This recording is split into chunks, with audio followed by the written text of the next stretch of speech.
지난번에 들었던 내용들을 한번 내가 실생활에 이렇게 적용을 해보신 분 계세요? 실생활에 직접 적용을 해봤다. 내가 인내를 한번 해봤다. 굳이 인내를 하기 위해서 누군가를 열받게 할 필요 없겠지만 그래도 내가 인내를 한번 해봤다. 없나요? 그런 일이 없었어요? 있으세요? 인내해 보셨어요? 누구 때문에 인내하셨어요? 남편. 왜 그러는지 모르겠어요. 남편이라 그런가 봐요. 그쵸? 내 편이 돼야 되는데 내 편이 돼야 되잖아요. 근데 남편이기 때문에 그런 것 같아요. 남자를 보면요. 밭전자에 아래에 힘력자를 쓰거든요. 밭에서 뭐 하는 거예요? 힘을 쓰는 거죠. 힘들겠죠. 그래서 잘해주셔야 됩니다. 아시는 분은 아시겠지만 영국의 그 영어를 쓰는 그 문화권에서 세상에서 가장 아름다운 단어 72개를 뽑았어요. 근데 그 아름다운 단어 첫 번째가 뭐냐면 엄마예요. mother. 아빠는 어디 있을까요? 아빠는 없어요. 아빠는 72건 밖에 없습니다. 찾아볼 수가 없어요. 그만큼 남편들이 불쌍한 겁니다. 그러니까 잘해주세요. 혹시 오늘 남편과 같이 오신 분 손 한번 들어볼까요? 네, 잘해주세요. 항상 감사하다고 말하고 그리고 새벽 2시에 들어와도 90도로 인사하고 와 이런 표정이 있는데 네 오늘 이어서 이야기 좀 해보겠습니다. 자 읽어보겠습니다. 시작. 그렇죠. 발음 좋습니다. 우리 지난 시간에 기본적인 인문학적인 수양을 이렇게 한번 나눠봤는데요. 인문학이라고 하는 것은 내 안에 있는 것이 무엇이 잘된 거고 무엇이 잘못된 건지를 알고 잘못된 건지를 버려야 마음의 중심을 세울 수가 있다는 얘기입니다. 그렇죠? 그러니까 오늘 처음 나오신 분들은 이게 뭔 소리인지 이해가 안 되는 거예요. 그렇다고 제가 또 다시 얘기할 수가 없잖아요. 그죠? 그래서 인문학이라고 하는 것은 가르침인데 그 가르침을 통해서 내 안에 잘못된 것을 버리고 마음을 반듯하게 세워나가는 것. 이게 인문학인데 가르침을 받아야 되잖아요. 가르침을 받아야 되는데 어떤 가르침을 받아야 될까? 그래서 훌륭한 성인들의 가르침을 우리가 잠깐 체험을 해본 거예요. 그러니까 무슨 말을 했어요? 사대 성인들. 기억이 안 나시죠? 자, 석가라고 하는 분은 무슨 말을 했다라고 말씀을 드렸어요.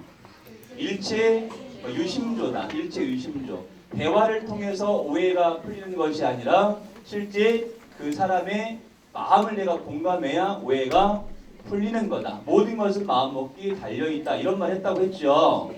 공자는 무슨 말씀하셨을까요?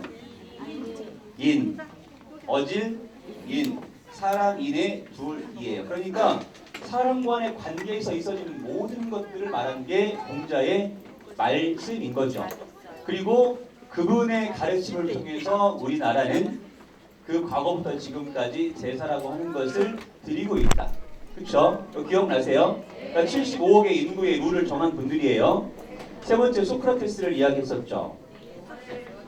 내 영혼을 살펴라. 내 영혼을 살펴라. 나는 죽으러 가고 너희는 살 길을 가지만 어떠한 것이 맞는지는 나도 잘 모르겠다. 오직 신만이 알 것이다. 너희 영혼을 살펴라. 그렇죠? 그리고 마지막에 예수라고 하는 분은 무슨 말씀을 하셨다? 사랑해라. 그렇죠? 이게 4대 성인의 가르침이었단 말입니다. 그렇죠? 그러면 그런 가르침을 잘 배워서 실천하는 사람들이 있어요. 그 사람들이 누군지를 살펴볼 겁니다. 오늘. 이 회의가 뭐냐면요. 다시 한번 읽어보시겠어요? 누가 되게 잘 읽던데. 예? 세계 경제회의.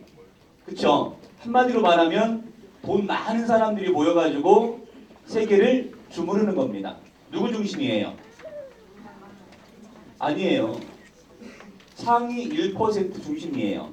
그러니까 세상의 99%는 상위 1%의 생각으로 움직여지는 겁니다. 공감되세요? 나는 몇 %예요? 1000안의 1%죠. 여기 오신 분들은 1000안의 1%예요. 1000안의 미래입니다. 1000안 아니신 분 손 한번 들어보세요. 1000안 아니에요? 얼굴은 1000안이신데 어디세요? 다른 쪽이세요? 어디신데요? 구미? 어디세요? 전환이세요? 천안이 훨씬 나아요. 얼굴은 비슷해요. 네, 자, 왜 천안의 미래냐면 인문학이라고 하는 사고가 없으면요, 내가 조직 안에서 조직 생활을 할 수가 없고 리더십이라고 하는 것을 발휘하기가 어려워요. 그렇죠? 근데 우리가 가르침이 있어야 되잖아요.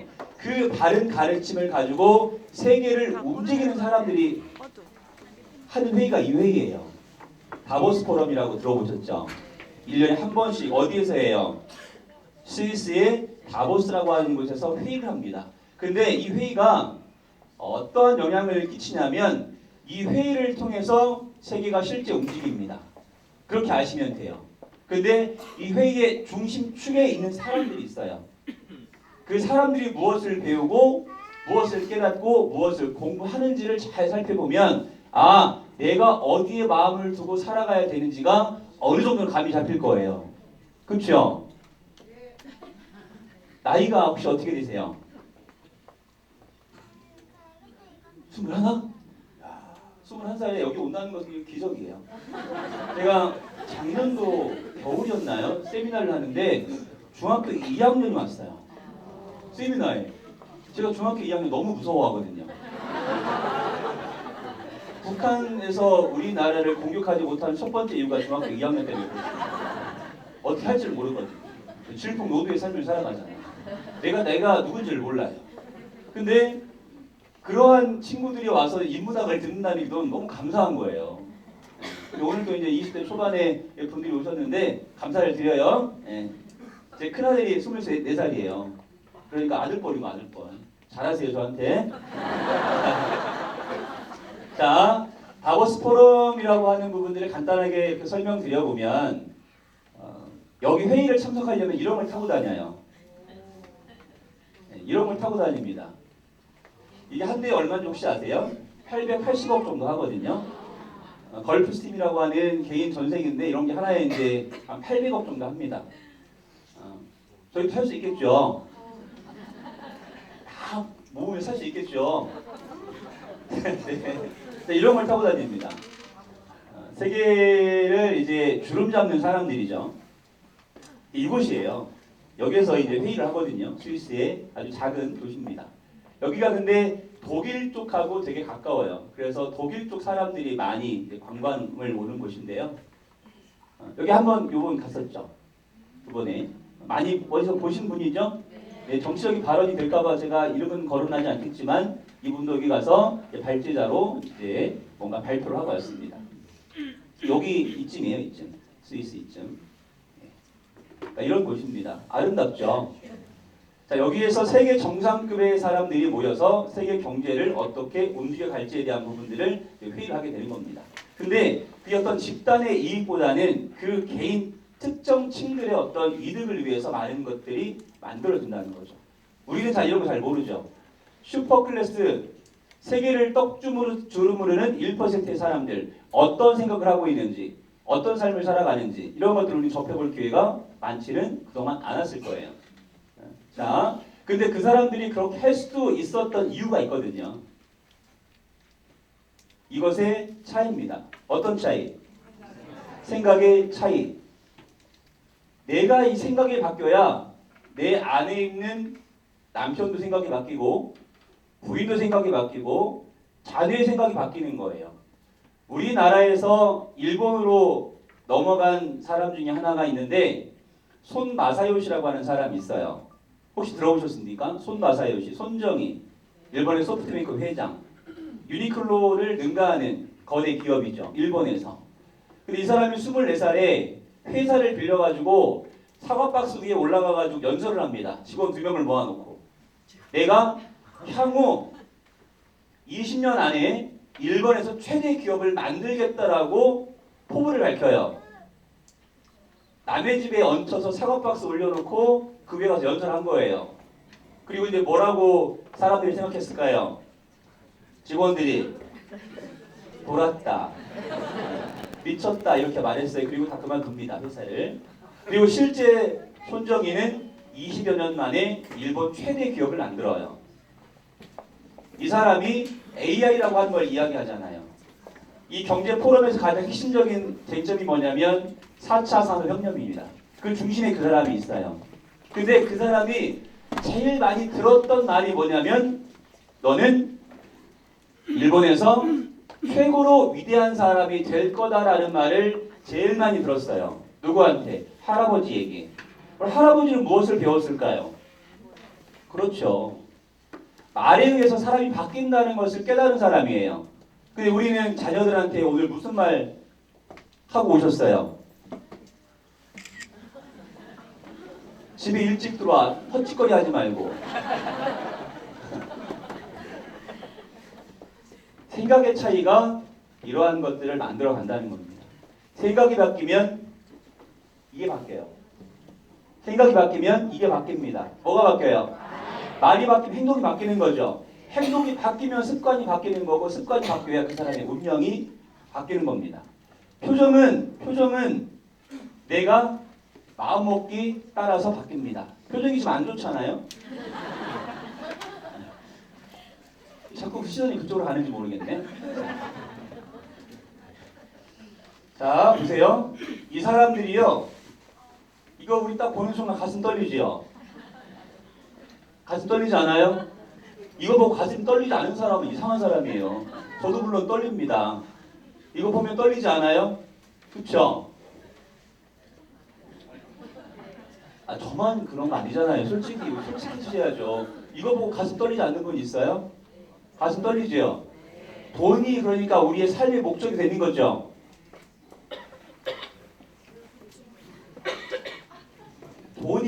돈이 우리 삶의 목적은 아니에요. 근데 무엇을 줄 수 있어요? 행복은 줄 수 있습니다. 행복은 줄 수 있는 거예요.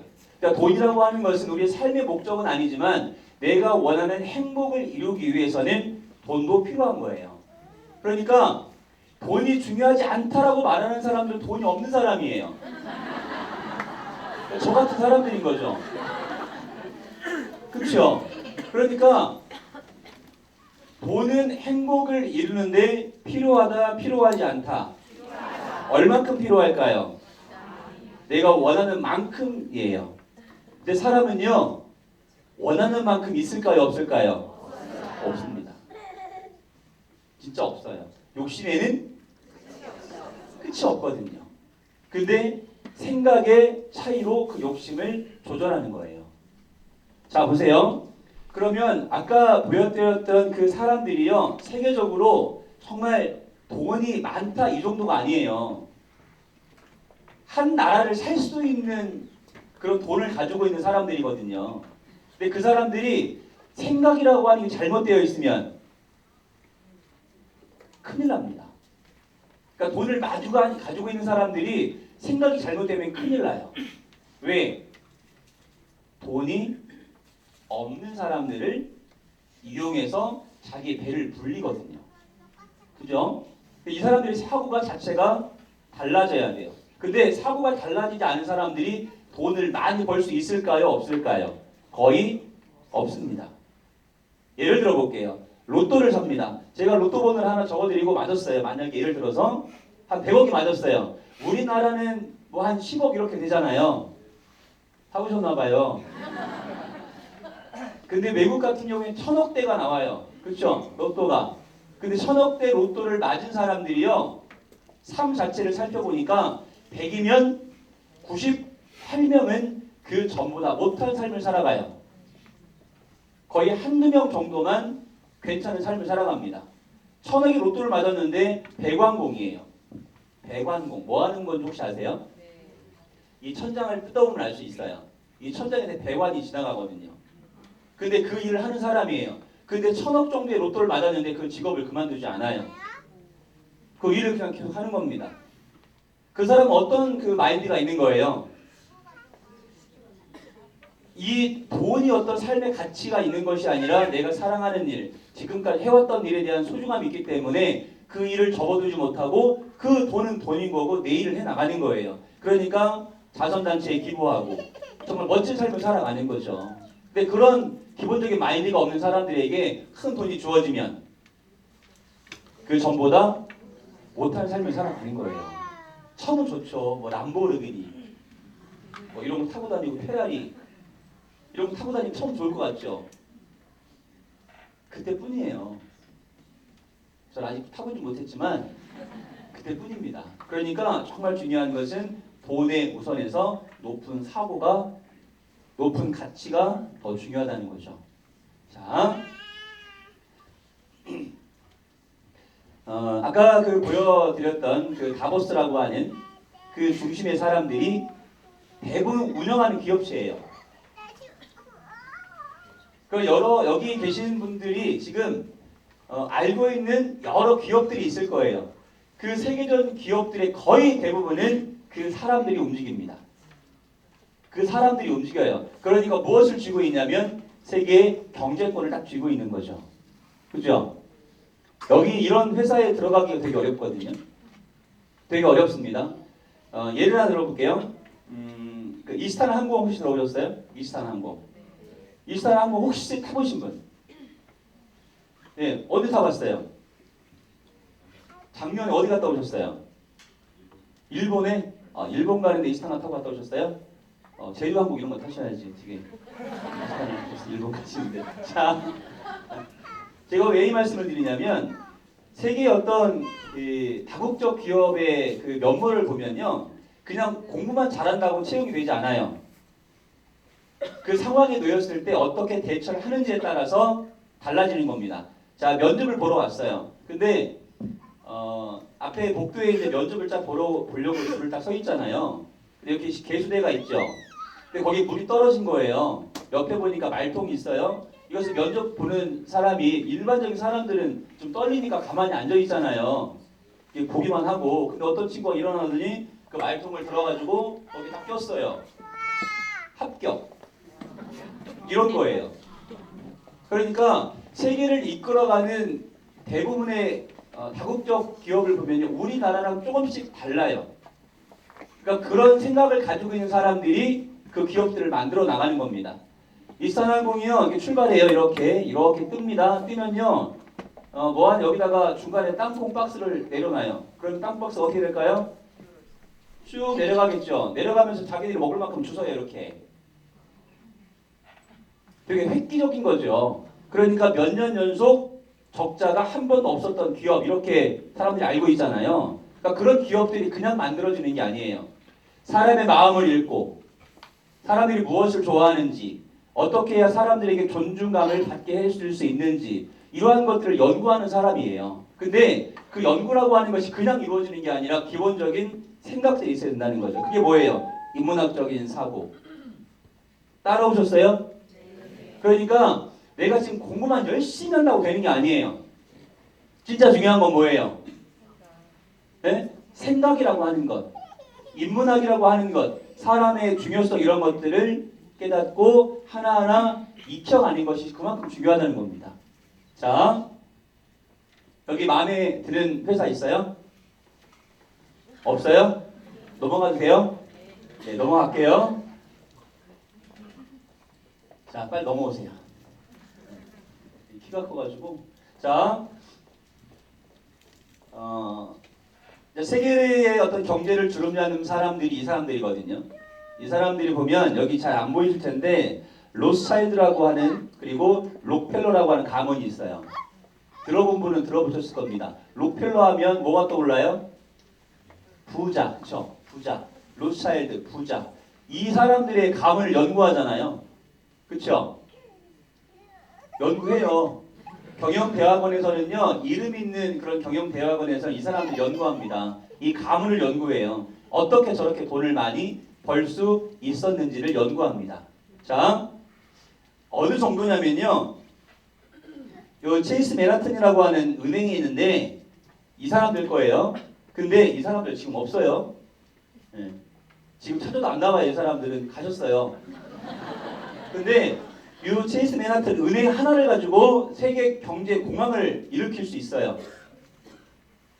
한 가문의 그 은행을 가지고 세계 경제를 쥐락펴락하는 거예요. 그리고 실제로 로스차일드 가문은 우리나라를 살 수 있을 정도의 재산이 있어요.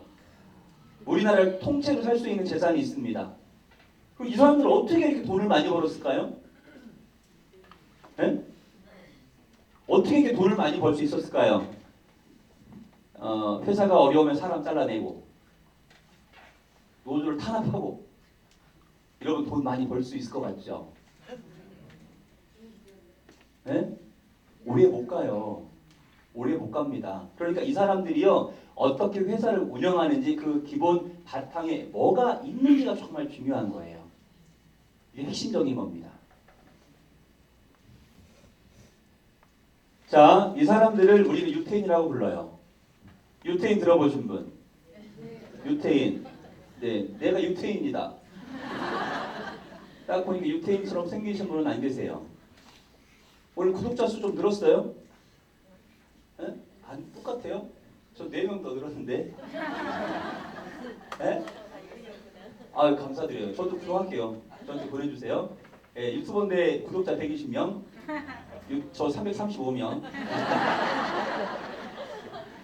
늘어날 거예요. 네, 제가 응원할게요. 자, 유태인인데요. 유태인들은 잘 아실 겁니다. 유태인들은 참 재밌어요. 지들이 신이 만들었다고 생각해요. 그러니까 자기들은 신이 만들었다고 생각하는 겁니다. 그러니까 어떤 게 되게 강하냐면 우월적이에요. 사고 자체가 되게 우월합니다. 그래서 내가 신이 만들었기 때문에 나는 뛰어난 민족이다라고 생각합니다. 그게 우월주의예요. 우월주의. 그래서 세계적으로 가장 위대한 민족 게르만족, 찌질한 민족 유태인. 그래서 싹 쓸어버려서 쓸어버린 거예요. 누가? 뭘 하나님이 쓸어버려요. 있잖아요. 여기 있잖아 이거. 이 양반이 위대한 민족 게르만족, 찌질한 민족 유태인 그래서 쓸어버린 거예요. 민족 말살 정책. 그리고 걔가 쓸어버린 거라고요. 엄청 쓸어버렸잖아요. 그런데도 지금도 많이 남아있어요. 유태인들이. 근데 보세요. 이 사람들이 어떻게 이렇게 세계적으로 큰 부를 누리는지를 우리가 이해를 해야 돼요. 우리나라에도요. 이 사람들이 가르치는 교육법이 있어요. 하브루타라고 하죠. 하브루타 들어보셨어요? 네. 들어보셨어요? 네. TV에도 나오고 인터넷 찾아보면 하브루타에서 여기다가 뭐 이렇게 뒤집어 쓰고 막 떠드는 거 있어요. 그렇죠. 도서관에 가가지고 우리나라 정서는 이해가 안 되는 거죠. 근데 잘 한번 생각해 보세요. 이 사람들은 애가 13살이 딱 되잖아요. 그러면 성인식을 치릅니다. 13세 성인식을 치러요. 몇 살이에요? 성인식 치렀네. 아직 성인식 안 치르신 분 계세요? 어떻게 나이 어떻게 돼요? 19살이요? 목소리가 너무 좋아요. 혹시 노래 잘해요? 네. 노래 잘할 것 같은데. 자, 13살이 되면 성인식을 치르는데 선물을 줘요. 선물을 주는데 첫 번째 선물이 뭐냐면 이거예요. 이 선물을 줍니다. 뭐예요? 성경책을 줘요. 성경책을 줍니다. 이게 뭐냐면 이 사람들은 신이 자기를 만들었는데 신이 나에게 하신 모든 이야기가 이 안에 기록됐다라고 생각해요. 그래서 모세오경이라는 말을 합니다. 토라. 5권의 성경 안에 있는 5권의 그 책을 선물해 주는 거예요. 뭐 하라고? 아니죠. 뭐라고 주는 게 아니죠. 왜 줄까요? 왜 줄까요? 이렇게 살으라고. 이렇게 살으라고 주는 거예요. 내가 너를 가르칠 수 있지만 우리는 신이 만들었기 때문에 내 가르침보다 훨씬 높은 가르침이 어디 안에 있다? 이 안에 있다. 그러니까 이대로 뭐 해라? 이대로 살아라. 그래서 주는 거예요. 그래서 얘를 이거 외워요. 우리는 구구단 외우죠? 얘네들 이거 외워요. 구구단을 외우는 민족이 세계적으로 별로 없는 거 아시죠? 초등학교 아이들에게 암산을 가르치는 민족이 별로 없어요. 하와이는 초등학교 들어가면 계산기를 주죠? 계산기를 줘요. 뭐 그 외우고 있냐는 걸 계산기로 하면 되지. 이해되세요? 그러니까 진짜 교육은 뭐냐면 책을 읽고 토론하고 서로 인정해주고 존중해주고 그런 교육을 받는 사람들이에요. 우리나라 사람들하고 비교가 안 되죠. 우리는 초등학교 가면 가자마자 어떻게 해요? 일단 구구단 외워. 그죠? 구구단에 영어 단어 외우고 그리고 시험 보죠. 모품조 패죠. 시험 보고 줄 세우고 조 패고 다 잃어버리고 다시 시험 보고 조 패고 줄 세우고 다 잃어버리고 그래서 대학교를 딱 졸업하고 나면 생각나는 건 애국가 애국가도 헷갈려. 근데 얘네들은요 책 보고 토론해요. 그리고 옆에 있는 제3자가 경쟁자가 아니라 동역자로 생각합니다. 그러니까 경쟁심을 불러일으키는 게 아니라 동역자를 만들어줘요. 그러니까 비교 우위가 안 되는 거죠. 자살의 첫 번째 이유는 불평등, 비교 우위에서 내가 떨어져 있다. 그러니까 우리나라가 유일하게 죄송한 말씀이지만 초등학교 때 시험을 못 봤다고 옥상 올라가서 뛰어내리는 유일한 민족이에요. 그러니까 초등학교에 뭐를 없앴습니까? 시험 없앴잖아요. 선진 아시아는 먼저 벌써 없앴어요 다. 왜? 이게 필요가 없다는 거예요. 그죠? 제가 구구단 열심히 외우면 여기 설 수 있겠어요?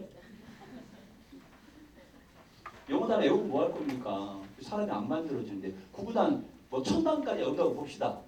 뭐 할 거예요? 그죠?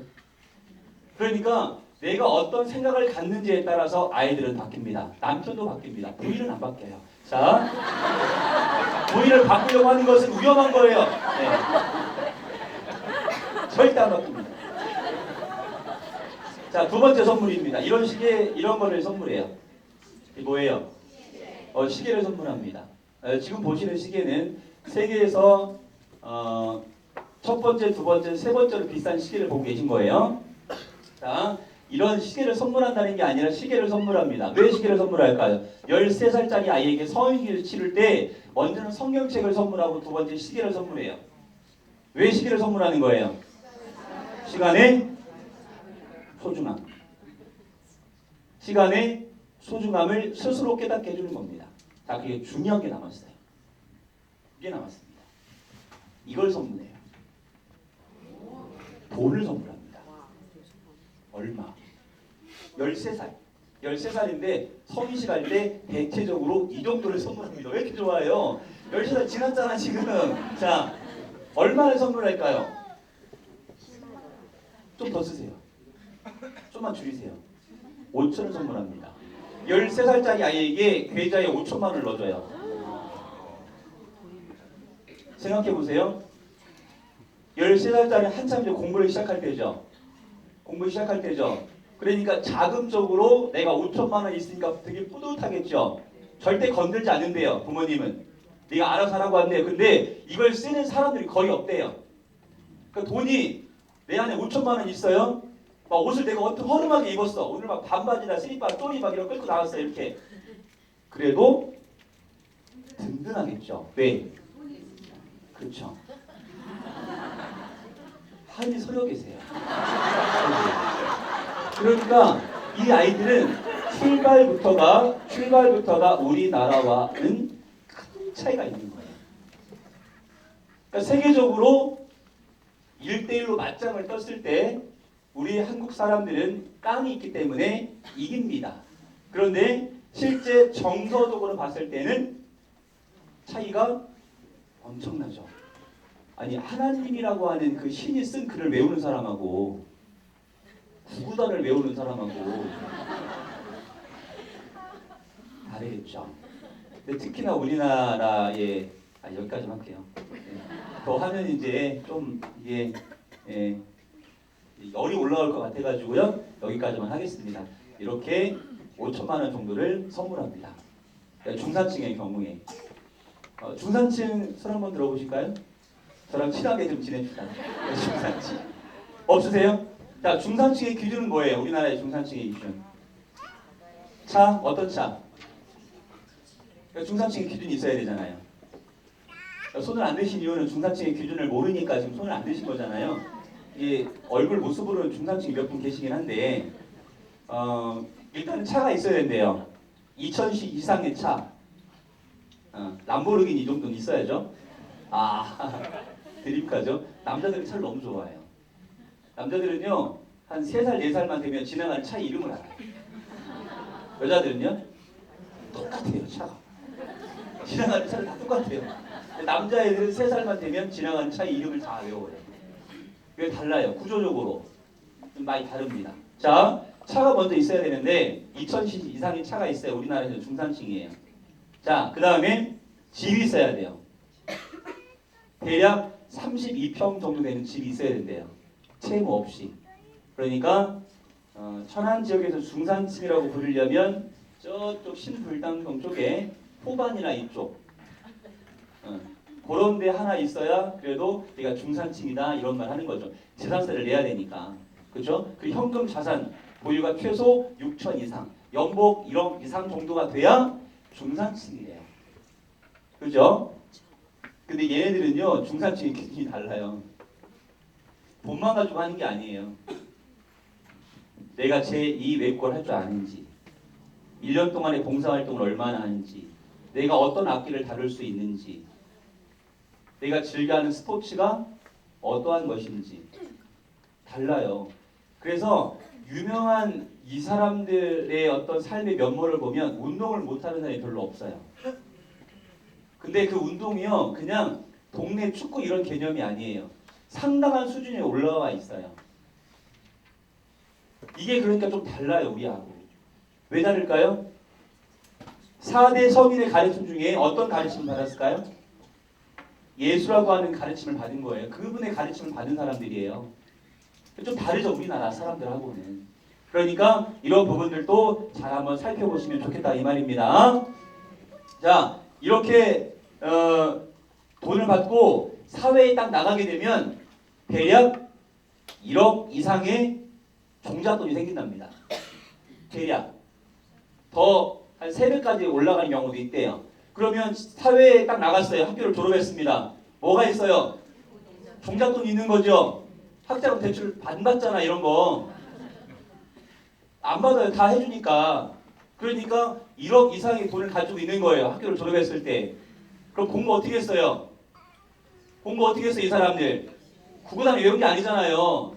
책 보고 철학을 공부하고 신학을 공부하면서 이 사고의 확장이 엄청나게 이루어진 거예요. 그러니까 세계가 보이는 거죠. 보다 높은 시각 딱 있는 거예요. 돈이 있어요. 높은 시각이 있어요. 시간이 있습니다. 하고자 하는 것들을 하는 거예요.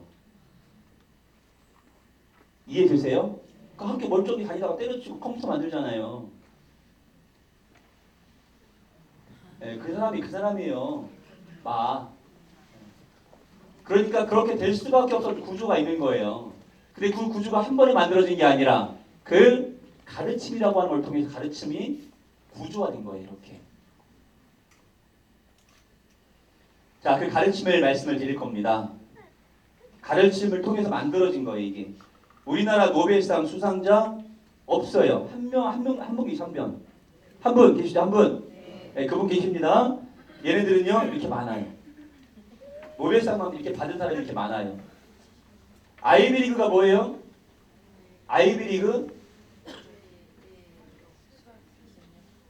아이비리그가 뭘까요?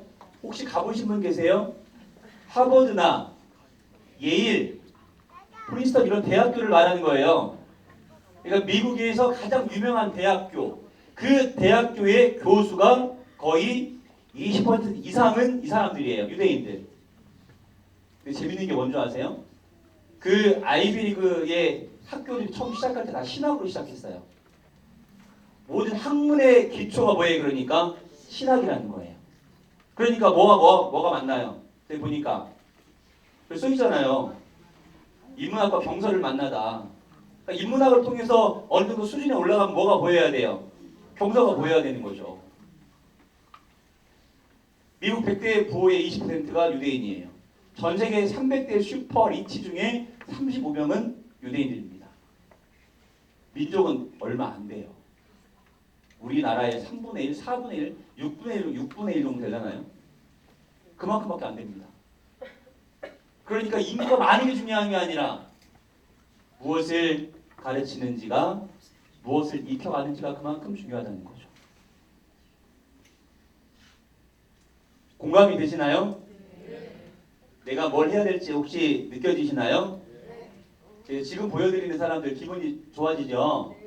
어디선가 본 듯한 사람들이죠? 네. 유대인, 유대교와 밀접한 관계가 있는 사람들이에요. 이거 누군지 아세요? 네, 어머니가 유대인이잖아요. 요분도 어머니가 유대인이죠. 이분도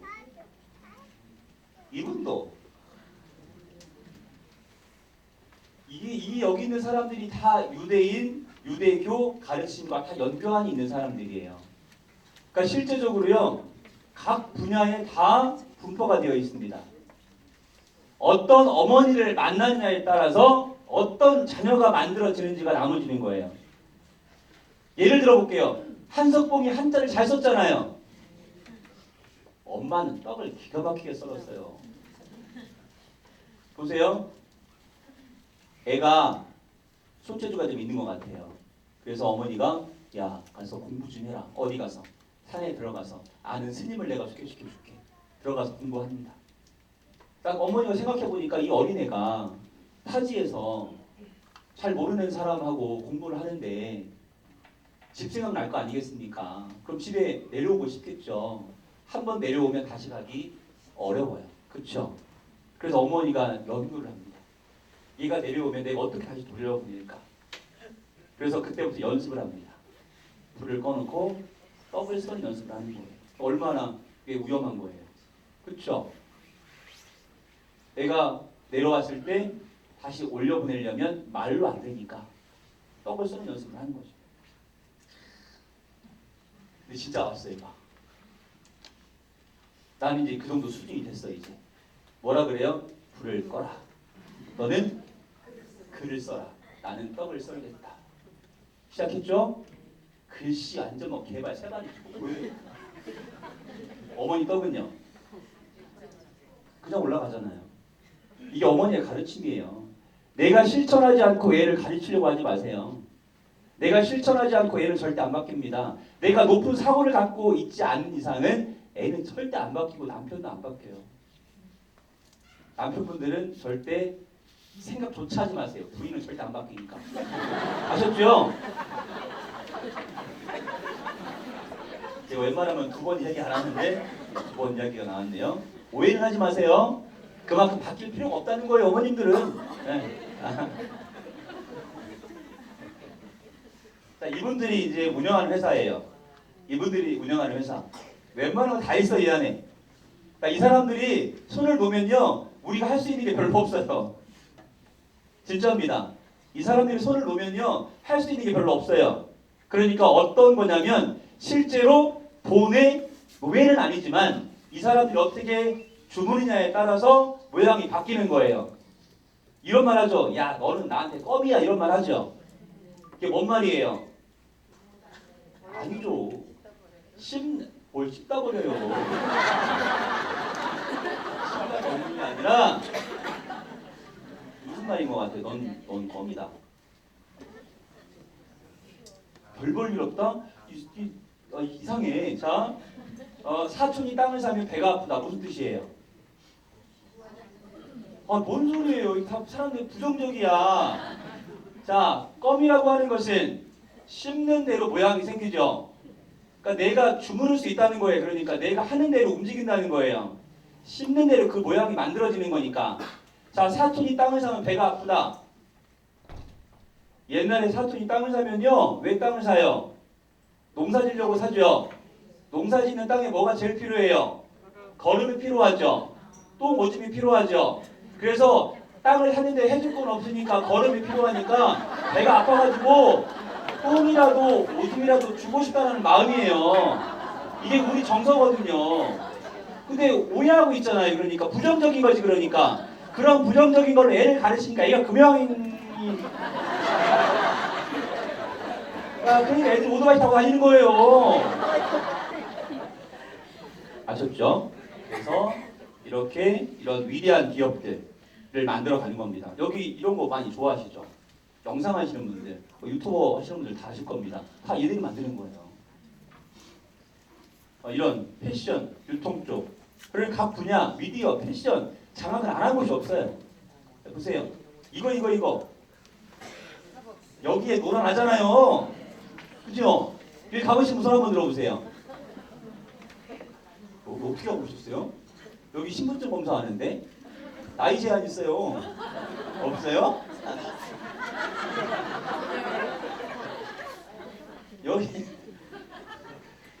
여기 이제 그 회장이 하워드 슐츠라고 하는 회장이 있었잖아요. 이번에 대선에 나온다는 말도 있는데 그 사람도 유대인입니다.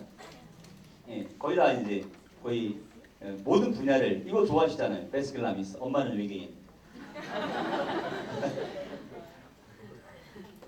던킨 도넛, 다 뭐 그쪽이에요.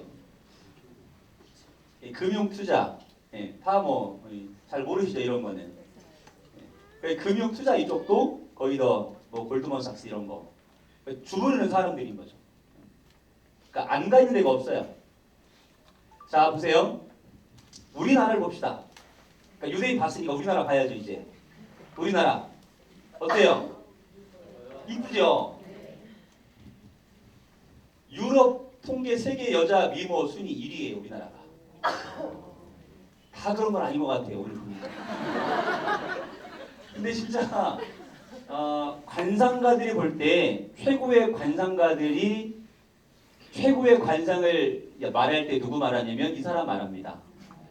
좌우 대칭 통일. 좌우 대칭 통일. 선천적인 것과 후천적인 것이 동일하대요. 그러니까 가르침을 잘 받았다는 거죠. 어디서부터? 이 안에서부터. 네. 그리고 돌아가신 분 중에는 세종대왕. 그분이 가장 최고의 관상을 가지고 있어요. 생긴 대로 노는 거죠. 우리나라 세계적으로 이러한 글이 없죠. 실제로 언어가 없는 문자가 없는 나라에 우리나라 언어가 보급이 됩니다. 문자가 보급이 돼요. 네. 자, 한글 24개로요. 11,000개의 소리를 표현한대요. 자, 노랗다, 누렇다, 누리끼리 하다, 샛노랗다. 놀랍죠? 보세요. 우리나라 언어가 엄청 과학적인 거 아시나요? 이게 지평선이에요. 지평선. 뒤에 안 보이시죠? 여기에 니은자를 써요. 해가 떠올라요. 그럼 빛이 쭉 비치죠. 이렇게 떠오르는 거예요. 그럼 뭐가 되는 거예요? 노란색이 되는 거예요. 근데 여기에서 해가 집니다. 이렇게 쳐요. 그럼 뭐가 돼요? 누렇게 되는 거예요. 그럼 빛이 없는 상태에서는 색깔을 말할 수 있어요? 없어요? 없죠. 그러니까 우리나라 말이 되게 과학적이에요. 자연의 이치를 따라서 만든 글자가 우리나라 글자라는 거죠. 그래서 우리나라 민족 대단한 민족입니다. 네. 대한민국 만세죠. 그러니까 일본은 300개, 중국은 400개에 불과한 거예요. 그러니까 우리나라가 언어적으로는 표현력이 엄청나게 뛰어난 거죠. 근데 문제는 노벨 문학상 받은 사람 있어요? 없어요? 있어요? 없어요. 오에 겐자부로라고 하는 일본 작가가 치하한 사람이 있어 우리나라에. 이 사람 정말 대단한 사람이다. 누군지 아세요? 김지아 시인. 오에 겐자부로가 노벨 그 문학상을 받을 때 나보다 정말 뛰어난 사람이다라고 말했던 사람이 김지아 시인이에요. 근데 우리나라는 뭘 못하냐면 마케팅을 너무 못해요. 그러니까 못 받아내는 거예요. 그러니까 훨씬 더 유리한 조건인데도 잘 못 만들어내는 거죠. 이게 뭐예요? 집단 이기주의. 개인이 중요하지 않다. 이럴 때 연결이 되는 거죠. 그러니까 인터넷 하면 우리나라죠. 인터넷 하면 그 주변에 지인들한테 한번 물어보세요. 해외 나가면 이제 인터넷 못 씁니다. 이래 터져가지고 쓰다가 포기해요. 우리나라 인터넷 최고죠. 근데 이렇게 될 수밖에 없었던 이유들이 있어요. 또 있습니다. 세계 정말 유명한 대학교의 우등생 자리를 휩쓸고 다녀요. 우리나라 학생들은 2위가 있어야 2위가. 3위 독일, 우리나라 2위예요. 그래 머리는요 진짜 좋아요. 우리나라 사람들이. 왜 그런지도 설명을 드릴 거예요. 그러니까 기본적으로 스펙이 되게 뛰어난 거예요. 그러니까 스펙이 뛰어난데 제대로 못 가르치고 제대로 못 배우다 보니까 뭔가 결과치가 지금 잘 안 나오는 것 뿐인 거죠. 기가 제일 세요. 세계적으로. 그러니까 독립운동사 이런 거 보면요. 죽여라. 그 나이 어리신 분이 가서 막 이거 난지를 외치잖아요. 죽으면 죽으리라. 근처에 계시잖아요. 그 우리나라 민족이 왜 기가 센지 혹시 아세요? 산 그 기. 그죠? 그래서 민족 자체가 기가 되게 센 거예요. 그리고 일을 할 때도 해놓고 쉬잖아요. 일단 해놓고 쉬죠. 그죠? 해놓고 쉬어요. 근데 웬만한 사람들은 쉬는 시간이 되면 하다가 딱 중지하고 쉬어요. 우리나라 사람들이 일단 해놓고 쉽니다. 그 기라고 하는 게 있어요. 어떤 일을 할 때. 그리고 기가 세다는 것은 보세요. 우리나라 사람들은요 세계적으로 유례가 없는 일을 했어요. 현직 대통령 2명을 하야시켰어요. 우리나라 민족이. 대단하지 않습니까? 대단한 거예요. 그렇죠? 제가 그분들을 모셔놓고 지금 말을 하고 있는 거예요. 얼마나 힘들겠습니까? 대통령도 하야시키는 분들인데. 그러니까 쉬운 게 아니에요 이게. 아셨죠? 이게 뭔지 아세요? 이게 레이저 포인터잖아요. 이거 19세 이하에게 안 파는 거 아시죠? 왜 안 팔까요? 여기 이게 있거든요. 이게 눈에 쏘면 눈이 실명돼요. 이걸 제가 지금 쥐고 있거든요. 내가 쥐고 있다고.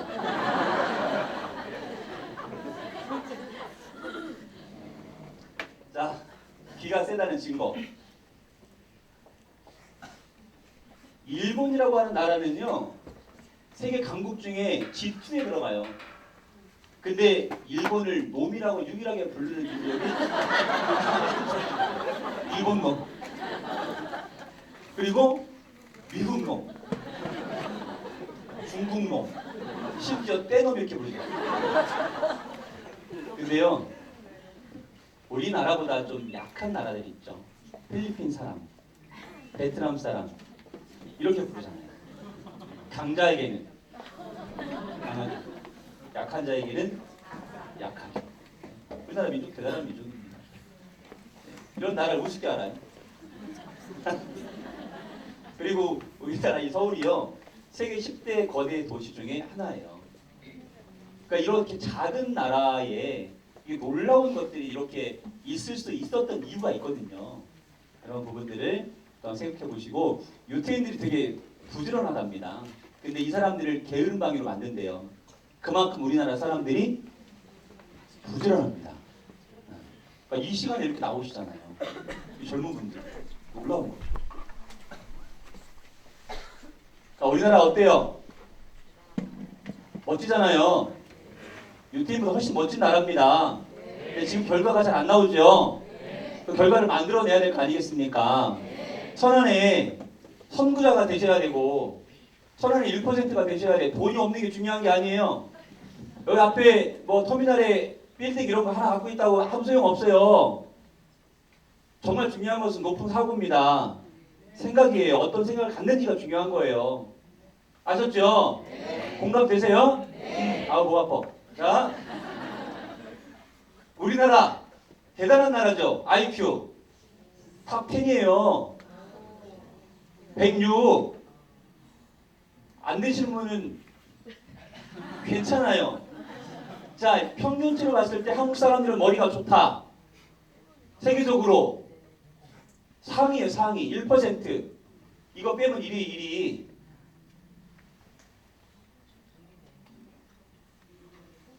98. 세 자릿수가 안 돼. 그러니까 머리 별로 중요한 게 아니고 그러니까 그렇죠? 이스라엘 94. 와, 파토에서는 파토죠. 잘 모르시나? 자, 94. 94밖에 안 돼요. 그러니까 우리나라가 민족이 기도 세고 정말 뭐든지 잘할 수 있는 민족인데 IQ 엄청 좋고 근데 유태인들보다 왜 뭔가 결과물이 더 떨어질까? 그것은 가르침의 차이라는 거예요. 무엇을 취하는지의 차이라는 거죠. 하브루타가 우리나라에 들어온 지가 20년 정도가 됐어요. 실제. 약. 근데 우리나라의 하브루타와 유태인의 하브루타는 달라요. 교육 자체가. 뭐가 다를까요? 유태인들은 우리는 신이 만들었다라고 하는 기본 사상이 있습니다. 우리나라는요. 너는 내 거야. 다르죠? 다르죠? 그러니까 그 교육법이 안 들어가는 거예요. 이걸 제가 여기 단대 학회장 지냈던 분과 대화를 할 때 그분이 그런 자기가 하브루타에 능통했대요. 근데 제가 물어봤어요. 우리나라 왜 노벨상 안 나와요? 걔네들 똑같이 교육받고 있는데 왜 안 나오냐고. 잘 답을 못 찾는 거죠. 근데 걔네들은 성경 가지고 해요. 신의 언어를 가지고 한다고요. 우리나라는 처음 보는데 필요한 거 갖고 하잖아요. 그게 차이가 있는 거죠. 그러니까 근본을 모르는 거예요. 근본을. 그러니까 안 만들어지는 거죠. 결과가. 이런 데 보면요. 평균 IQ가 59예요. 59 이런데. 뭐 기인이 이런데. 66 이런데 우리 애들 보내면 다 국회의원이죠. 대통령 국회의원. 그러니까 이렇게 근데 IQ가 좋을 수밖에 없는 이유가 있어요. 뭘까요? 우리 아이들 키울 때 보시면 알아요. 네? 때리면서 키워요? 독특하신 분이에요. 때리면서 키우니까 IQ 59가 되는 거예요. 그러니까 우리나라가 지능 지수가 높은 이유가 있습니다. 위대한 나라 코리아이죠. 역사가 뭐 일반적인 사람들은 반만 년이라고 하지만 우리나라 역사는 만 년이 넘었습니다. 실제 하늘의 민족이라고 불러요. 그리고 손재주가 탁월합니다. 도둑놈도 많죠. 자, 손재주가 탁월합니다. 기술력이 상당히 높아요. 근데 그게 왜 그러냐면 이거예요. 그래서 우리 어르신들이 지혜로운 게 이제 주업했다고 하는 게 언제 주업했냐면 젓가락질을 배울 때 못하면 숟가락으로 패버려요. 그렇죠? 이게 뭐 하는 거예요? 젓가락질 하게 되면 이게 발달하거든요. 30개의 관절, 60개의 근육, 대뇌를 자극하고 근육 조절하고 협응력이라고 하는 것은 작은 걸 집을 수 있는 능력. 집중력 이걸 키워주는 거예요. 자, 손기술이 엄청 발달되어 있죠? 실제 젓가락질을 못하시는 분 혹시 계세요? 이 안에? 스파게티 이런 거 좋아하세요? 스파게티? 스파게티를 먹는 사람이 우리나라 사람들은 놀래잖아요. 얘네들은 이 포크로 먹는 게 젓가락질을 못하니까 그걸 돌려먹는 거거든요. 그죠? 그러니까 우리나라는 젓가락이 없으면 밥을 못 먹어요. 그죠? 콩을 집는 걸 보고 놀래잖아요, 사람들이. 아니, 이런 애들이 젓가락질을 가지고 콩을 집어 먹으면 놀래요, 진짜 외국 사람들은. 오, 막 이런다고요. 일본 사람들도 젓가락을 쓰고 중국 사람들도 젓가락을 써요. 근데 우리나라만큼 젓가락질을 쓰는 민족은 없어요. 손기술이 엄청 발달하죠. 자, 손기술이 발달하니까 반도체라고 하는 이걸 만들 수 있는 능력들이 생기는 거예요. 다 여기서 나오는 겁니다. 여기 작은 거 집중해야 되니까 신발을 벗는 문화. 그런데 들어가려면 이거 하고 벗고 이거 입고 들어가잖아요. 그러니까 그런 문화가 안 되어 있는 곳에서 하기가 진짜 어렵대요. 그게. 우리나라는 기본적으로 신을 벗잖아요. 그러니까 기본적으로 이러한 것들을 잘 할 수 있는 기본 바탕이 되어 있는 거예요. 엘빈 토플러가 뭐라고 했습니까? 21세기는요. 젓가락질을 하는 민족이 지배한다 그랬어요. 직접 물어보세요. 가서. 놀랍죠. 문맹률이요 1% 이하예요. 세계적으로 이런 나라가 어디 있습니까?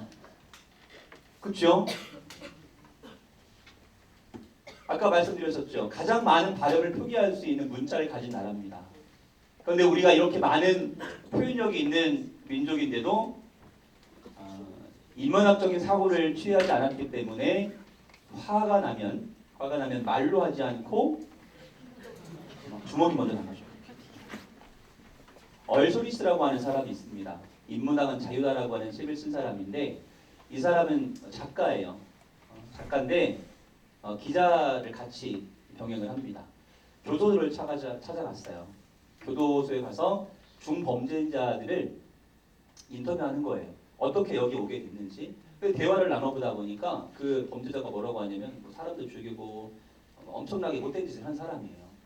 지금까지 나에게 바른 삶을 살아가는 방법을 알려준 사람이 한 명도 없었대요. 그 말을 한 거예요. 그래서 도시에서 살아가는 사람들의 문화 이러한 것들을 가르쳐주면 나와 같은 범죄자가 발생하지 않을 거다 이런 말을 들어요. 얼슈리스가 이걸 듣고 그때부터 빈민가 출신의 사람들, 재소자, 출소한 사람들, 노숙자들에게 무엇을 가르치냐면 인문학을 가르칩니다. 대학교 수준의 인문학을 가르쳐요. 근데 놀라운 일이 벌어져요. 그 사람들이 대학교를 가고요. 의사가 되고요. 사회에 복귀합니다. 뭘 알려준 거예요? 그 사람의 가치를 심어준 거죠. 대통령이 될 수 있어요. 기분 나빠요? 적도 빈 이런 데 가면 대통령이 될 수 있어요. 그러니까 어떤 생각을 심어주느니가 참 중요한데 인문학이라고 하는 것은 그 사람의 가치를 스스로 발견할 수 있도록 만들어주는 거예요. 그러니까 그 분이 이제 그 인문학 교육을 듣고 나서 뭐라고 하냐면 그동안 내가 열이 받으면 주먹이 먼저 나갔는데 이제부터는 감정을 표현할 수 있게 되었다라고 말하거든요. 이렇게 되게 중요한 겁니다. 그러니까 표현할 수 있는 것은 우리나라가 정말 놀라워요. 그런데도 화가 났을 때 화를 주체하지 못하고 표현을 막 주먹으로 하고 막 그러면 안 되겠죠? 네. 인문학적인 사고는 상대방을 소중하게 생각하는 겁니다. 자, 우리나라 좀 전에 그 유태인들이 지배하는 나라가 그 기업들이 있었죠. 포춘 500대 기업 중에 삼성이 어디예요? 15위. 놀랍죠? 그래서 놀라운 거예요. 그렇지 않습니까? 놀라운 거죠. 뭘 그 세고 있어요. 우리 없어. 네, 15인데 그제 제가 말씀드렸을 겁니다. 삼성의 창업주 되시는 이병철 그 회장님은 이건희 회장님께 무엇을 물려주었다? 책을 물려주었어요. 그죠? 어떤 책을 물려줬다고 그랬어요? 노노라고 하는 책을 물려줬다고 했습니다. 그죠? 근데 우리나라에서 기업을 하다 보면 어쩔 수 없는 그런 일들도 있겠죠. 타협해야 되고 또 불의와 싸워서 이겨야 되지만 또 일하다 보면 뭐 이런 일도 발생할 수 있겠죠. 근데 근본은 어디에 있었냐면 노노의 가르침 안에 있었던 거예요. 그래서 세계적인 기업으로 이렇게 성장할 수 있었던 바탕이 되었다는 거죠. 우리나라 기업이 이제 몇 개가 있긴 있어요. 근데 500개 기업 중에서는 삼성이 15위라는 거죠. 자, 좀 어려운 이야기가 될 수도 있는데요. 그러면 세계적으로 경제를 주름잡는 사람들, 이런 사람들은 어떠한 사상을 가지고 있을까? 이게 중요한 거거든요. 서양 사상의 근간은 두 가지입니다. 헬레니즘과 헤브라이즘. 헬레니즘은 뭐예요? 헬레니즘은 그리스에서 나온 거예요. 그냥 그렇게 생각하시면 돼요. 그리스에서 나온 겁니다. 헤브라이즘은 이스라엘. 이게 달라요. 근데 실제 세계를 주름잡는 사람들의 기본 사상은 어디 있을까요? 여기 있어요. 헤브라이즘에 있습니다. 이게 뭐예요? 예수의 가르침, 신의 가르침이에요. 이거는 사람의 가르침이고. 자, 우리 항상 밥을 먹죠. 어디서 먹어요? 식탁에서 먹죠. 항상 우리 밥을 먹는데 식탁에서 밥만 먹으면 안 돼요. 이제 뭐를 먹어야 돼요? 말을 먹어요? 여기서 지식을 먹어야 되죠. 지식을 먹어야 됩니다. 생각해 보세요. 오늘 집에 가시면 저녁에 밥상을 딱 차려놓고 앉힌 다음에 잠깐 기다려봐. 내가 뭐 하나 물어볼게. 너 헤브라이즘이 뭔 줄 아냐? 헬레니즘이 뭔 줄 알아? 이렇게 물어보는 거예요. 그럼 뭐라고 할까요? 나 밥 안 먹어 이러겠죠. 나 밥은 먹여야 되니까 먹이고 합시다. 자, 먹이고 헬레니즘은 인본주의예요. 인본주의. 그러니까 인본주의는 뭐라고 했냐면 인간 중심주의. 근데 헤브라이즘이 신본주의인데요. 헬레니즘이 인본주의라면 헤브라이즘은 신본주의인데 신이 근간인 거예요. 근데 인간을 신이 만든 거니까 인간도 신과 함께 한다는 거죠. 그러니까 인간 중심이라고 헬레니즘이 말하지만 헬레니즘은 사람이 사람을 존중하는 거고 헤브라이즘은 신본주의지만 신이 인간을 존중해 주는 겁니다. 헬레니즘은 그리스에서 나온 거고 헤브라이즘은 이스라엘에서 나온 거예요. 헬레니즘은 인간의 지혜고 헤브라이즘은 하나님의 말씀이라고 되어 있습니다. 그러면 유태인들이 취한 것은 뭐예요? 이걸 취한 거죠. 이걸 취한 거예요. 자, 우리나라는 뭘 취했을까요? 제사를 취했죠. 공자 선생님의 가르침을 취했잖아요. 그죠? 맞잖아요. 그러니까 어떠한 것을 취하는지에 따라서 달라지는 거죠. 물론 여기서 내가 지금 성경 하나 본다고 되는 게 아니에요. 그렇다고 생각이 바뀌는 게 아니거든요. 근간이 자체가 있으니까. 그러니까 무엇이 우리에게 유익한지를 내가 살펴보는 거죠. 세계가 어떻게 움직여 가는지를 내가 보는 겁니다. 밥상에서 무엇을 먹이자? 지식을 먹이자. 독립운동가의 한 분이었던 안중근 의사께서는 하루라도 내가 뭐 하지 않으면 책을 읽지 않으면 어떻게 된다? 이렇게 말했죠. 1, 9, 뭐 하면? 도, 서, 9, 1 구독서. 내가 하루라도 책을 읽지 않으면 9, 입 가운데서 뭐가 난답니다. 구중생. 형극이라고 하죠. 형극이 뭐예요? 형극. 가시가 뭐 한대요? 도친대요. 가시형, 가시극이에요. 하루라도 내가 책을 읽지 않으면 구중생. 입에서 가시가 돋친다. 그럼 여기서 말하는 책이 뭔 책일까요? 안중근 의사가 말씀하셨던 그 책은 일반적인 책이 아니에요. 사형당하기 전에 봤던 책이 어디예요? 성경에 나와 있는 히브리서예요. 그 책을 말한 거예요. 신앙인이었으니까. 실제 독립운동가의 거의 대부분이 신앙인이었어요. 그러니까 일본 사람들이 독립운동하면 신앙과 연결시켜서 신앙하는 사람들 다 죽였거든요. 교회를 불태우고. 그러니까 여기서 말하는 그 독서라고 하는 것은 우리가 알고 있는 일반적인 책을 말하는 건 아닙니다. 이런 것들도 이제 내가 차차 공부하시면서 하나하나씩 깨달아 나가야 우리의 사고가 높아지는 거예요. 자, 이겁니다. 이게 뭐냐면 두루마리. 두루마리를 뭐라고 표현하냐면 영어로 이렇게 표현해요. 바이블. 두루마리가 바이블이에요. 바이블. 두루마리. 근데 여기다 뭐를 붙이면 홀리 바이블. 이게 뭐예요? 성스러운 두루마리. 성경 이렇게 말하는 거예요. 이해가 되십니까? 이해가 되세요?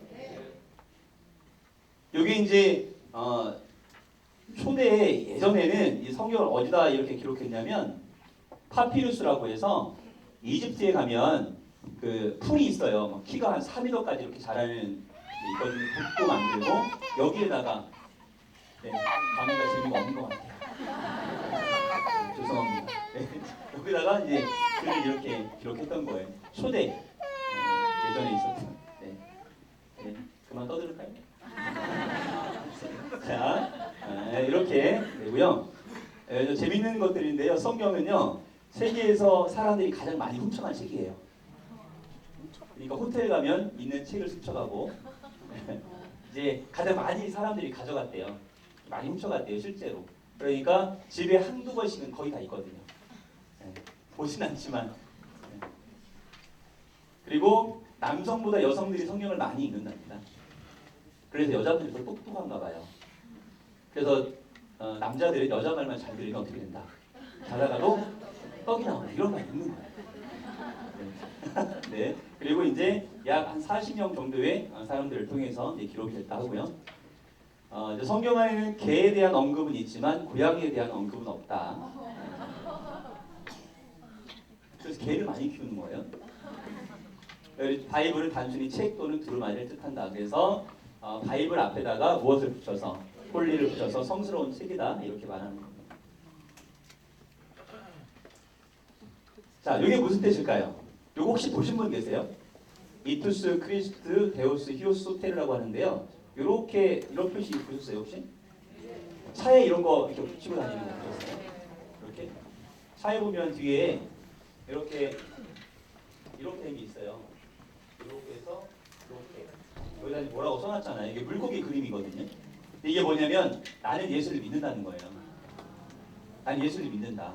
그래서 그러면 Jesus Christ, God, Son, Savior, 그죠? 그러니까 구세주를 믿는다는 거거든요. 이런 뜻이에요. 이게 그러니까 기독교가 박해를 받을 때 나는 예수를 믿는다라는 뜻이었던 거죠. 이게 우리끼리만 아는, 자기들끼리만 아는 그런 표시였었어요. 그리고 이제 여기 보면 요거 있잖아요. 잘 아실 겁니다. 요거 프로산. 이게 뭐예요? 이게 잘 몰랐던 분들도 계실 거예요. 모나비 2루삼이 있었던 이유가. 이건 창업주가 이제 볼펜이 잘 안 팔리니까 이제 뭐 기도했겠죠. 그분께 기도하다가 정말 받았대요. 받았는데 고기 잡는 걸 이렇게 보고 그걸 여기다가 쓴 거예요. 153이라고. 이게 물고기 잡은 그 마리수거든요. 153마리. 그래서 그때부터 대박을 쳤답니다. 네. 이렇게 이제 물고기를 잡은 거예요. 근데 어떤 이야기냐면 이제 실제 어부들이 물고기를 잡으려고 이렇게 하다가 물고기를 못 잡은 거죠. 밤새 그물질 하다가. 근데 이제 그 4대 석인 중에 한 명이었던 그 예수라고 하는 분이 오셔가지고 야 저기에 쳐봐. 그렇게 하신 거예요. 저기에 금을 던져봐. 친 거예요. 근데 몇 마리 잡았냐면 153마리를 잡은 거예요. 그러니까 그 말을 듣고 실천했기 때문에 153마리를 잡아서 요 회장도 여기다가 153을 쓴 거예요. 여기다가. 볼펜에다가. 그래서 지금 엄청난 그런 판매량을 올리고 있잖아요. 그 엄청 오래됐잖아요. 또 버릴래야 버릴 수가 없는 어디 가나 있는 그냥 달라가면 줄 수 있는 그런 그렇죠. 그냥 있다고 가져가진 않죠. 근데 꼭 필요할 때 또 쓰게 되는. 그래서 우리가 알지 못하는 많은 것들이 또 성서적인 부분들이 우리 안에 녹아져 있다는 것도 이렇게 말씀을 좀 드리고요. 자, 인간의 근본에 접근하고 그 탑을 찾아본대요. 인간의 어디에? 어디에? 인간의 근본에 접근한답니다. 무엇이요? 지금 계속 말씀드리는 경서라고 하는 부분들이요. 인간의 근본에 접근을 한대요. 자, 처음에 제가 말씀드릴 때 인문학이라고 하는 것은 무엇이라고 말씀드렸냐면 인간의 뭐예요? 인간의 근본이라는 거죠. 근본이 뭐예요? 근본. 뿌리. 인간의 근본, 인간의 뿌리가 어디 있냐라는 걸 찾아주는 거예요. 우리 근본 어디 있어요? 말미잘이죠. 우리 근본 말미잘이잖아요. 말미잘. 아니에요? 말미잘이 막 수억 년 이렇게 흘러오다 보니까 우리가 이렇게 만들어진 거잖아요. 말미잘이. 우리 원숭이 좋아하잖아요. 우리 조상이니까. 그쵸? 아니에요? 그럼 인간의 근본은 말미잘이 아니라는 거네요? 인간의 근본은 뭘까요? 인간의 그런 근본은 뭐예요?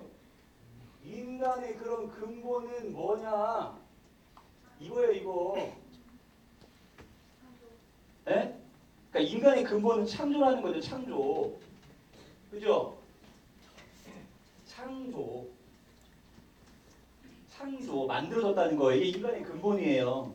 근데 여기에 근본에 어떤 말이냐면 들어보셨을 거예요. 인간은 만물에 뭔가 물에 근데 어떤 물이냐면 만물이에요. 그러니까 모든 것의 만물에 뭐예요? 만물의 영장이라고 하죠. 나 만물의 영장인 것 같죠? 그렇게 들어오신 분, 너 만물의 영장이야. 너는 정말 위대한 사람이 될 거야. 걱정하지 마. 두려워하지 말고 도전해. 실패하면 다시 하면 되지. 내가 도와줄게. 이런 말 잘 안 하잖아요. 만물의 영장이라는 거예요. 누가? 인간이 아니라 누가? 내가. 인간이 만물의 영장이라고 하는 게 뭐예요? 이게 근본이에요. 이것을 가르쳐 주는 게 뭐예요? 예? 이걸 가르쳐 주는 아니 인문학이 아니라 이게 뭐냐면 성경이라는 거예요. 인간의 근본에 접근할 수 있는 책이라는 거죠. 근데 우리는 이것을 너무 터부시하죠. 그렇지 않아요? 좀 터부시하잖아요. 저만 그런 거예요? 지금까지 거의 그래 왔다는 거예요. 그러니까 이 근본이라고 하는 것을 내가 접근하기 위해서는 이게 무엇인지를 알아야 되거든요. 무엇인지를 알아야 내가 접근할 수 있고 내가 누군지도 알 수 있고 소크라테스가 너 자신을 알라라고 말했잖아요. 가치를 알으라는 거예요. 너의 가치를 알으라는 거죠. 근데 그 말 들으면 우리는 뭐 어떤 생각해요? 나는 누구지?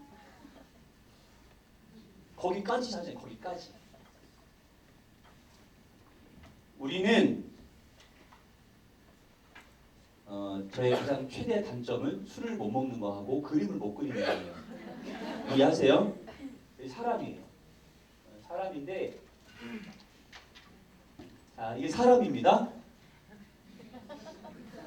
인정 좀 해주세요. 사람이에요. 이게 나야 나.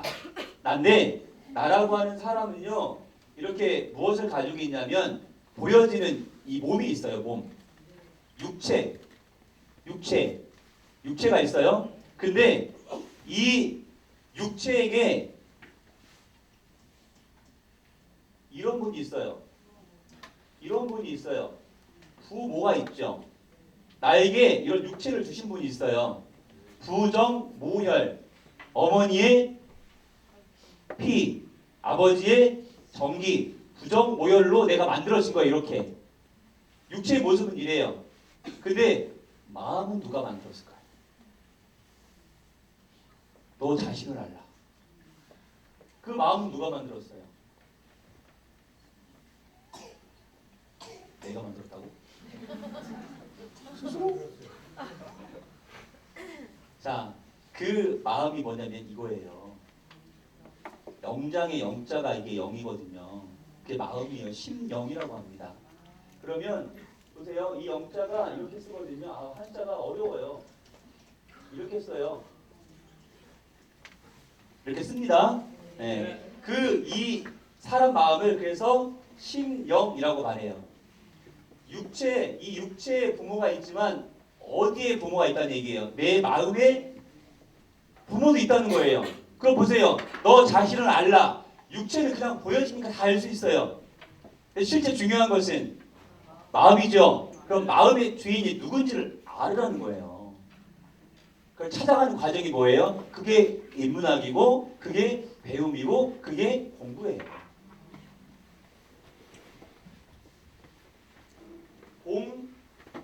공부 이렇게 써요. 공부. 죄송합니다. 네, 공부 이렇게 써. 공부. 자, 우리 젊은 분들 잘 모르실 텐데 공부의 가장 중요한 핵심이 뭔지 혹시 아세요? 공부의 핵심. 공부의 핵심. 네? 애들이 그래서 효를 안 하는 거예요.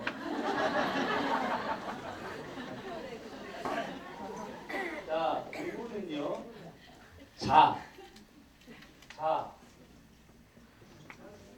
자연의 이치를 깨닫게 하는 게 공부입니다. 그죠? 이것은 좀 어려운 말로 경물이라고 하죠. 경물.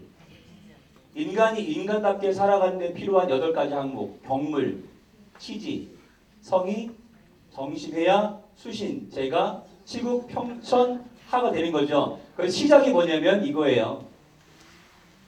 자연의 이치. 처음과 끝이 무엇인지. 그래서 공자 선생님께서도 처음에 뭐라고 말하냐면 하늘과 땅을 배워라 라고 말하잖아요. 하늘천 따지. 그죠? 처음과 하늘, 끝, 땅.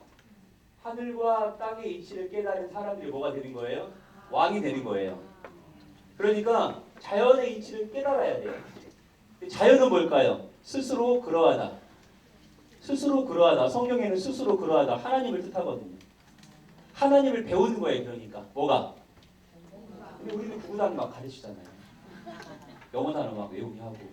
그러니까 너 자신을 알라. 내가 누군지 몰라. 그래서 소크라테스가요. 뭔가 깨달았는데 그게 뭔지 몰랐던 거예요. 그러니까 신만이 알 것이다. 이렇게 말한 거죠. 여기까지 이해되셨어요? 그러니까 내가 진짜 누구인지, 인간이 무엇인지 이걸 알기 위해서 꼭 필요한 것은 인문학이에요. 그러니까 인문학이 뭘 만나는 거예요? 경서를 만나는 거죠. 근데 실제로 주변에 인문학 하시는 그 교수님들 계신데 뭐라 하는 게 아니라요. 이렇게는 못 하세요. 돈 받고 하니까. 그러니까 돈을 안 받으니까 저는 이게 말하는 거예요. 필요한 겁니다.